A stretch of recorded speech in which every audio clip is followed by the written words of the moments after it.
사랑하는 성도 여러분, 우리는 오늘 예수님이 하신 아주 중요한 말씀을 듣습니다. 그 말씀은 1절 말씀인데요. 나는 참 포도나무요 내 아버지는 농부라. 자, 이 말씀은 단순한 비유의 말씀이 아닙니다. 예수님과 우리의 관계, 그리고 하나님 아버지의 역사하심, 그 사역까지 모두를 담아놓은 그런 말씀이 되겠습니다. 그래서 오늘 설교의 핵심은요, 한 가지입니다.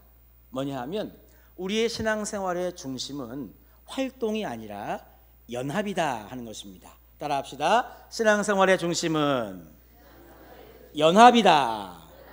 그렇습니다. 자, 이 마음을 가지고 오늘의 말씀으로 한번 들어가 보도록 하겠습니다. 예수님은 제자들에게 이렇게 말씀하십니다. 나는 참 포도나무요. 이것은 단순한 비유가 아니라고 제가 조금 전 말씀드린 것처럼 또한 이것은 단순한 설명이 아닙니다. 예수님은 요한복음에서요, 나는 뭐뭐다라고 하는 이 말씀을 7번이나 하셨습니다. 예를 들면 나는 생명의 떡이다. 나는 세상의 빛이다. 나는 길이요 진리요 생명이다. 이와 같은 말씀을 7번이나 하셨는데 그 중에 오늘 그 한 가지가 들어있습니다. 나는 참 포도나무다 라고 이렇게 주님이 말씀해 주신 겁니다. 여러분, 나무가 참 많이 있습니다. 예수님 당시에도 나무가 여러 가지가 있었는데요, 왜 예수님은 하필 포도나무라고 하는 나무를 선택해서 오늘의 말씀을 하고 계실까요? 성경은 이 포도나무를요, 이스라엘 백성들을 상징하는 데에 사용하곤 했습니다. 그래서 하나님은 구약에서 이스라엘을 당신의 포도원이라고도 이렇게 불러주시는 그 장면들이 여러 곳에 나온다는 겁니다. 그런데 문제는 뭐냐 하면 하나님은 이스라엘 백성들을 나의 포도원이다 이렇게 불러주셨는데 이 이스라엘 백성들이요, 하나님이 포도원으로 삼아준 만큼 그런 좋은 열매를 맺지 못했다는 데에 문제가 있었습니다. 이사야서 5장 말씀에 보면 하나님은 애써 가꾸은 이 이스라엘이라고 하는 포도원에서 이 좋은 포도 열매, 맛있고 달고 이 정말 귀한 포도 열매를 맺지 못하고 들포도를 맺었다 이렇게 하나님이 탄식하시는 이 성경 말씀이 나옵니다. 그래서요, 그때 그런 말씀을 생각하면서 오늘의 말씀을 본다면 예수님이 제자들에게 나는 참 포도나무다 라고 하시는 말씀의 뜻은 바로 이런 이야기가 되겠습니다. 얘들아, 이제부터는 내가 너희들의 참 포도나무가 되어주겠다라고 여러분 이야기를 하신 것입니다. 자, 구약에서는요, 이스라엘 백성들 자체가 포도원을 이루는 포도나무였습니다. 그런데 이스라엘 백성들 그들의 힘으로는요, 좋은 열매를 맺을 수가 없었어요. 그러니 우리 예수님께서 너무 안타까운 마음, 그리고 이스라엘 백성들을 사랑하는 마음으로 내가 너희들의 포도나무가 되어주겠다고 말씀하신 겁니다. 그러면 여러분, 하나님의 기대는 있지만 내 스스로 맺을 수 없는 좋은 포도 열매를요, 누가 여러분 이루어 주신다는 거죠? 누가 주신다는 거죠? 따라합시다. 예수님께서.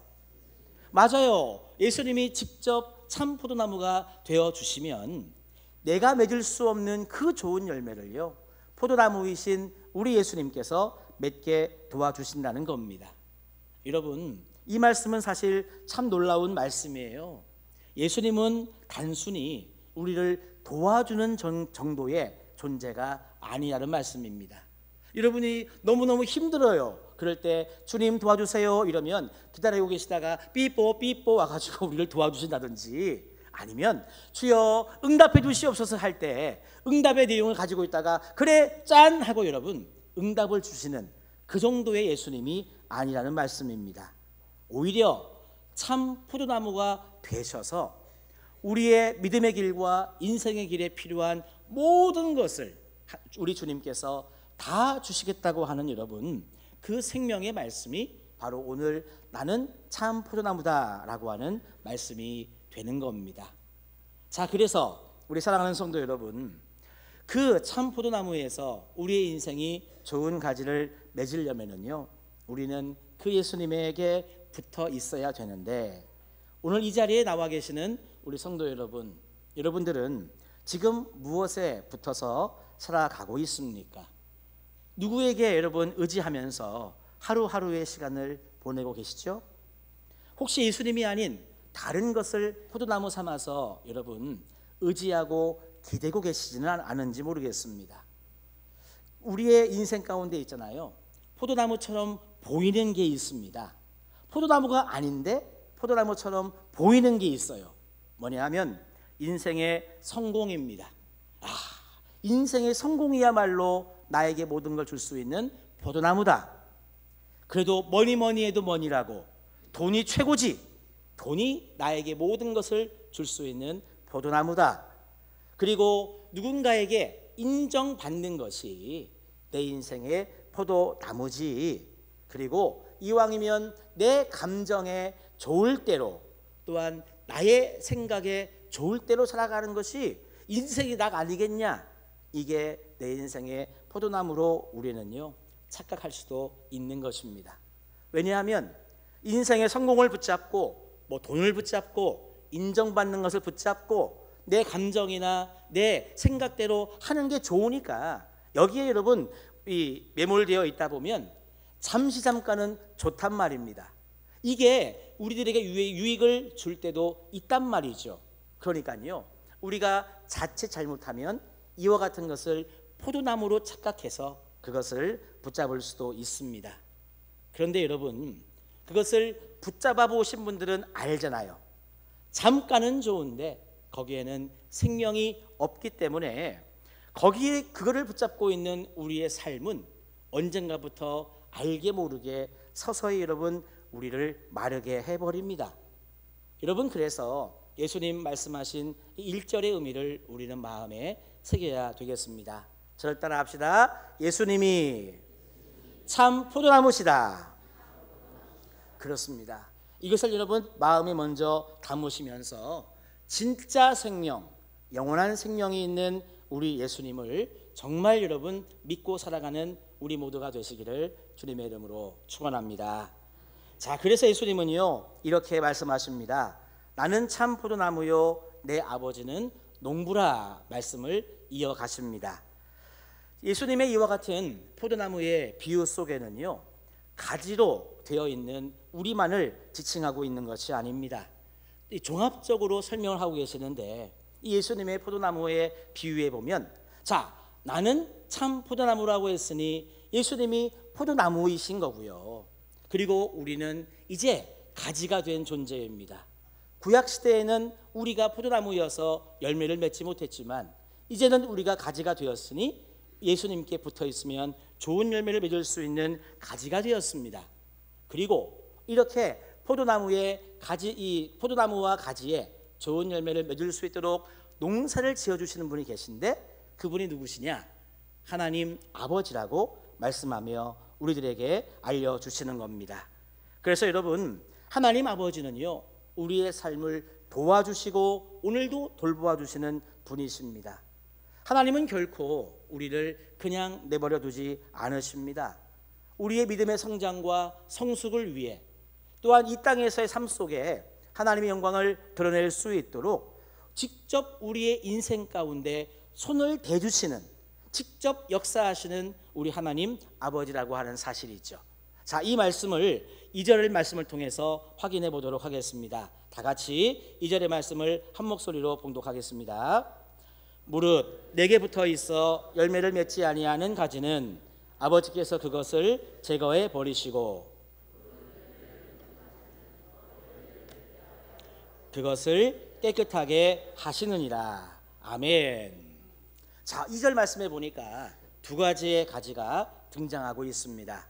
농부이신 하나님 입장에서 포도나무 가지를 볼 때 두 가지의 가지가 보인다는 것입니다. 여러분들에게도 잘 보이라고 1번, 2번 동그라미 쳐놓았습니다. 색깔도 쳐놓았는데요, 첫 번째 가지는 뭐냐 하면 열매를 맺지 아니하는 가지입니다. 또 한 가지는 뭐냐 하면 열매를 맺는 가지인 거죠. 그래서 하나님 아버지, 농부이신 하나님 입장에서는요, 두 가지의 가지가 그 포도나무에서 보이더라 하는 것입니다. 그러면 농부이신 하나님은 이 포도나무 가지를 어떻게 하시는가? 말씀해 보니까 열매를 맺지 아니하는 가지는 뭐 하신다고요? 제거해 버리시고, 열매를 맺는 가지는 어떻게 하신다고요? 열매를 더 많이 맺도록 깨끗하게 하신다. 자, 여기에서 여러분, 우리가 오해하면 안 되는 말씀이 있습니다. 그것은 제거하다라고 하는 이 말씀입니다. 우리가 얼핏 그냥 제거한다라고만 이해해버리면, 아, 하나님은 열매를 맺지 못하는 가지는 그냥 잘라버리시는구나, 없애버리시는구나 라고 여러분 이해할 수 있는데요, 이 제거하다라고 하는 이 말의 의미는 뭐냐 하면 헬라어로 아이로라고 하는 말인데, 뜻은 들어 올리다 라고 하는 뜻을 가지고 있습니다. 영어로 말하면 lift up, take up, pick up 이런 말로 번역할 수 있습니다. 예를 들어서 예수님께서 38년 된 병자를 고쳐주실 때요, 요한복음 5장 8절에서 이렇게 말씀하셨습니다. 예수께서 이르시되 일어나 내 자리를 들고 걸어가라 이렇게 말씀하실 때, 이 들가라고 하는 말이 헬라어로 아이로라고 하는 말입니다. 그러니까 무슨 말이냐면요, 들어 올리다라고 하는 뜻을 이 아이로가 가지고 있다는 거죠. 예수님 당시에 이 포도 농사를 어떻게 지었는가, 이것을 잘 알 수 있는 책이 있습니다. 플린이라고 하는 분이 쓴 자연사라고 하는 책인데요, 이 책에 보면 예수님 당시에 포도 농사법이 기록이 되어 있어요. 특히 가지치기에 대한 내용이 잘 설명되어 있습니다. 자, 예수님 당시에 포도 농사를 지으려고 하면은요, 가지치기를 2번 했다고 합니다. 가장 큰 가지치기는 언제 하냐 하면 포도를 다 수확한 다음에 하는 거예요. 왜냐하면 겨울을 나야 되기 때문에 꼭 있어야 될 가지만 남기고 나머지는 다 이렇게 가지치기를 한다는 겁니다. 자, 그리고 계절이 이제 지나서 봄이 되면은요, 2번째 가지치기를 하는데, 이 2번째 가지치기는 뭐냐면 솎아내기입니다. 너무 가지가 많으면 포도 열매가 작게 맺히기 때문에 잔가지를 솎아주는 것이죠. 자, 그러면서 기본적으로 웬만한 가지는 살려두는 것입니다. 그리고요, 가지치기를 하면서 조금만 솎아냈는데, 이 농부의 입장에서 보니까 이 가지는 이게 좀 가려서 덮여서 그렇지, 이 가지가 햇빛을 잘 받고 비를 잘 맞으면 좋은 열매를 맺을 수 있겠어라고 생각되는 가지가 있단 말입니다. 그러면 농부는 어떻게 하느냐, 그 가지를요 들어 올리는 거죠. 아이로 들어 올리는 것입니다. 그 다른 가지에 이렇게 덮여버린 가지를 들어 올려서 묶어주면서요, 햇빛과 비를 잘 받을 수 있도록 그렇게 해준다는 것입니다. 왜냐하면 좋은 자리에서 햇빛과 비를 맞으면 좋은 열매를 맺을 수 있기 때문에 그렇습니다. 자, 사랑하는 성도 여러분, 그래서 열매를 더 맺게 하려면 가지치기를 해야 되는 것이죠. 무성한 잎이 오히려 영양분을 뺏어갑니다. 그 무성한 잎이 햇빛을 가려서 열매가 탐스럽게 맺히는 데에 방해를 하게 됩니다. 빛도 잘 들어오지 않고 여러분 문제가 생기는 거죠. 그러니 농부는 아까운 마음이 들 수는 있지만, 그런데 그런 무성한 잎을 여러분 잘라내는 것입니다. 그리고 가지는 들어 올리는 거죠. 농부의 마음은 이 포도나무를 사랑하는 마음, 가지를 사랑하는 마음이 있으니 그렇게 겨울에는 많은 가지치기를, 봄에는 솎아내는 정도의 가지치기를 하면서 그 가지를 들어 올리시는 줄로 믿습니다. 그래서 여러분, 혹시 우리 사랑하는 성도님들, 여러분들의 인생 속에 지금 불편한 일들이 혹시 있지는 않습니까?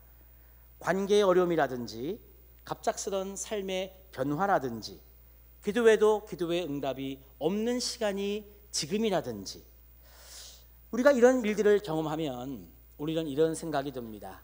하나님은 안 계신가 봐. 하나님은 나를 사랑하지 않으시나 봐. 이런 생각이 문득 나에게 들 수 있습니다. 하지만 여러분, 우리는 이와 같은 때에 반드시 기억해야 됩니다. 나는 하나님께 버림받거나 아니면 이 가지가 잘려져서 내가 내다 버린 그런 존재가 아니라고 하는 것이죠.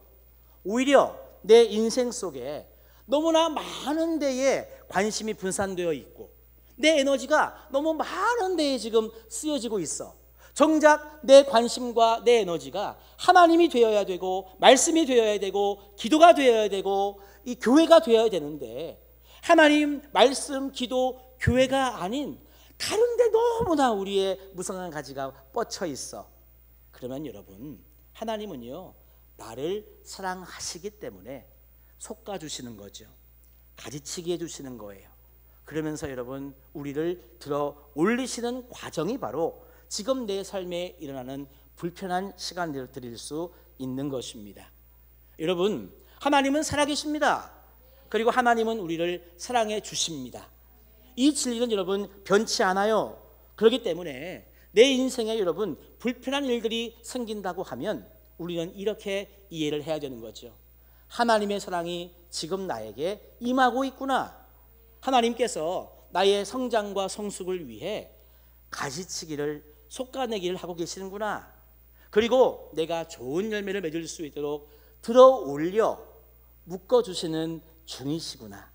여러분, 이렇게 이해하시면서 지금 이 순간 하나님의 사랑을 더 깊이 깨달을 수 있도록 기도할 수 있는 믿음의 성도님들이 꼭 되어주시기를 간절히 소망합니다. 자, 이제 예수님께서 말씀하신 가장 중요한 초대가 나오고 있습니다. 그 말씀은 15장 4절 말씀인데요, 4절의 노란색 부분을 같이 읽어보겠습니다. 시작. 내 안에 거하라. 나도 너희 안에 거하리라. 아멘.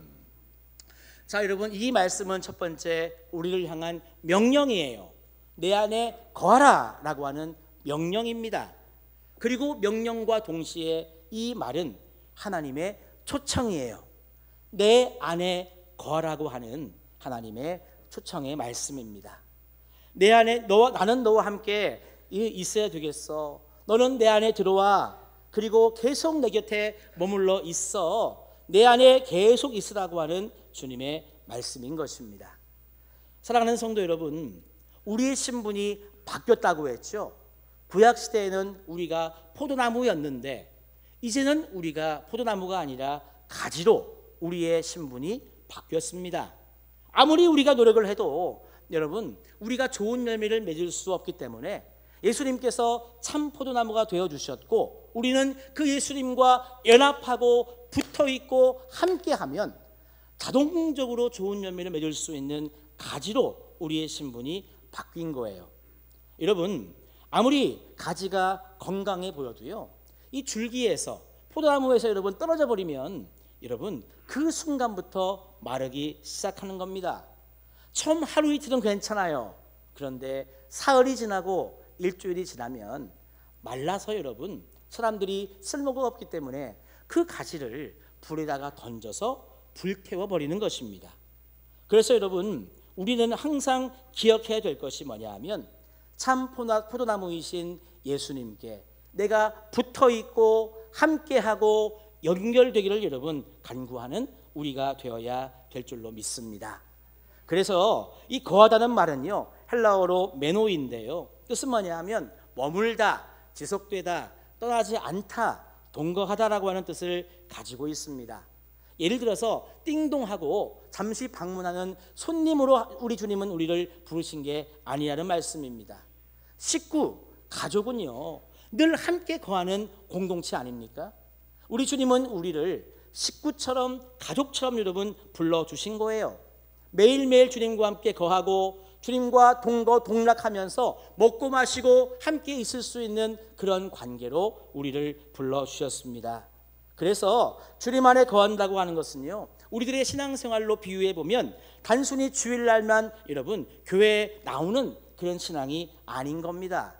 이렇게 여러분 주일에 하나님을 예배하고 세상으로 나아간 다음에는요, 월화수목 금토 모든 시간 매일매일 예수님과 함께 호흡하는 삶으로 말씀으로 하루를 시작하고 기도로 주님과 대화하고 결정을 내릴 때마다 주님 어떻게 하면 좋을까요? 주님께 물어볼 수 있는 여러분 신앙생활, 이런 신앙생활을 할 때에 우리는 주님 안에 거하고 있다는 말을 할 수 있는 것입니다.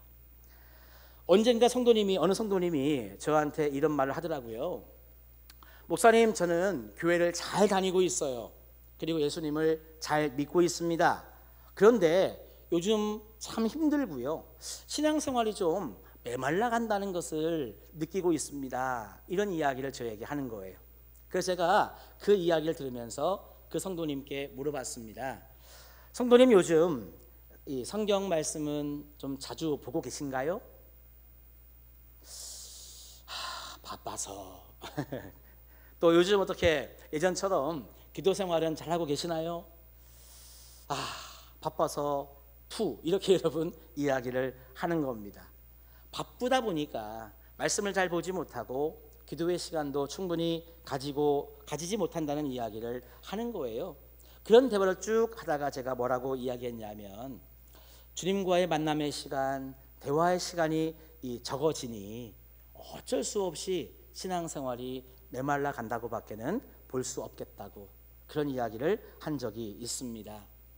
여러분, 이 예배 자리에 나오면서 성경책만 가지고 오신 게 아니라 아마 가방이나 이 주머니에는 휴대폰도 다 가지고 왔을 것이라 생각이 됩니다. 여러분, 아무리 좋은 휴대폰을 가지고 있어도 배터리가 다 떨어져 가지고요, 꺼져버리면 이 좋은 핸드폰을 여러분 사용할 수가 없는 것입니다. 이 휴대폰도 배터리를요 채워 넣어야 그 기능을 여러분 다 사용할 수 있는 거 아니겠습니까? 우리 영혼도 마찬가지입니다. 예수님과 연결되어 있지 않으면 나는요 기능적으로는 뭔가 할 수 있는데 능력은 여러분 사라질 수밖에 없는 줄로 압니다. 그래서 말씀과 기도라고 하는 것을 통해서 우리는 예수님과 늘 연결되어 있어야 되고, 우리의 영이 주님의 은혜로 충전되는 여러분 그런 통로를 말씀과 기도로 날마다 삼아야 되는 것입니다. 여러분, 지금 여러분들은요 예수님 안에 거하고 있는가? 혹시 말씀 없이 하루하루를 살고 있다면, 기도 없이 결정하고 내 힘으로 지금 하루하루를 버티듯이 살고 있다면요, 이것은 신앙생활이 아닙니다. 마치 오징어 게임처럼 내가 내 스스로 살아남기 위해서 여러분 누군가를 아프게 하고 죽이면서요, 내가 살아남기 위해서 지금 여러분 발버둥 치는 그런 혼자 살아남기 게임, 그 정도밖에는 여러분 우리의 인생이 안 되는 것입니다. 그래서 주님께서는 오늘 우리들에게 말씀하시는 거예요. 내 안에 거하라. 내 안에 거하면 너희들이 산다, 열매를 맺는다고 우리들에게 말씀해 주시고 있습니다. 여러분, 그래서 너무 열매를 맺는 것에 여러분 애쓰지 않아도 됩니다. 왜냐하면 붙어 있으면 되는 문제이기 때문입니다. 우리들에게 모든 것을 주실 수 있는 참 포도나무인 예수님께 붙어 있으면 하나님께서 햇빛과 물을 주실 때에 우리 예수님을 통해 우리는 좋은 것을 공급받기 때문에 여러분 참 좋은 포도 열매를 맺는 우리의 인생이 될 줄로 믿습니다. 그래서 여러분, 신앙생활의 핵심은 분명합니다. 신앙생활의 중심은 그래서 활동이 아니라 바로 연합인 것입니다. 따라합시다. 신앙생활의 중심은 연합이다. 이것은 곧 예수님과의 연합을 의미하고 있습니다. 제가 여러분들에게 세 가지의 질문을 해드리면서 설교를 마무리하고자 합니다. 지금 성도님들은 어디에 붙어 있습니까? 정말로 예수님께 붙어 있습니까? 아니면 아직도 세상에, 감정에 또는 내 자에 여러분 붙어 있습니까? 성도님들은 요즘 하나님과의 관계에서 열매를 잘 맺고 계신지요? 기쁨의 열매, 사랑의 열매, 인내의 열매, 평안의 열매, 성령의 9가지 열매를 비롯한 좋은 열매를 잘 맺고 계십니까? 혹시 지금 내 인생에 가지치기라고 하는 시간을 혹시 경험하고 있지는 않습니까? 여러분, 만약에 지금 내 인생이 하나님의 손길이 닿아서 솎아내어지고 들어 올려지는 시간이라고 한다면 여러분 원망하지 마십시오. 하나님이 여러분들을 버리신 것이 아니라 사랑하시기 때문에 우리의 인생에 좋은 열매를 맺게 해주시려고 우리를 어루만져 주시는 시간인 줄로 믿습니다. 여러분, 신앙생활의 중심은 예수님과의 연합입니다. 이번 한 주간도 여러분들의 또한 남은 인생 속에 우리 주님과 늘 연합하고 연결되어 좋은 열매를 맺는 우리 모두가 다 되시기를 주님의 이름으로 축원합니다.